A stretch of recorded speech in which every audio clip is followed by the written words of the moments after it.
Hello comic book fans, let's go into the next mini-comic from the Masters Universe Classic series called The Secret Origin of Skeletor. It says at last on the cover. This comic book was written by Scott Neatlick and the art was done by Wellington Alves. It was published by DC Comics. There was a full-size comic book that came out from DC Comics that also explains Skeletor's origin. That is a different universe from the mini-comic series. To be honest, I like the mini-comic origin much more, even though it was much shorter and much more condensed. The mini-comic goes back into the history of Skeletor before he was known as Skeletor, and he was known as Keldor, the brother of King Randor. Or at the time, he was Prince Randor. Their father was King Miro. The mini-comic also delves a little bit into the story of the Great Unrest, which is something that really hasn't been touched upon too much in the Masters Universe storylines. It gives a good explanation as to why King Randor became king rather than Keldor. Keldor's mother is part of the Gar race, which is part of a blue-skinned race of people that live on Eternia. But their race is also very distrusted too, because of some plots and other problems they've had in the past. I love that this storyline made Keldor into a very noble man. It seems as though he does care about Eternia's future. Unfortunately, though, he fell under the tutelage of Hordak, who steered him to the dark side, similar to the way Vader was with the Emperor. Obvious Star Wars reference. But anyways, the story itself I thought was really well done. I like this origin. I also like some of the cameos we get along the way as well. I like that we see that Panther is with Keldor before he becomes Skeletor. I think Panther is probably the most loyal out of all of Skeletor's minions, if he's considered a minion. Maybe he's considered a mount, but still, a thorough origin on him should be done at some point down the line. In order to have gotten this mini-comic, you would have had to have had the King Grayskull figure that came out from the Masters Universe Classics line. It's not so easy to get that figure anymore. It's not impossible, but it is a bit more tough, being that it was an exclusive figure. Wellington Alves, who also did the Powers of Grayskull storyline, also drew this comic book, which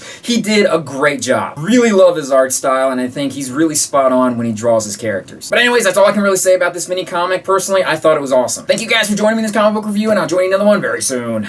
Peace.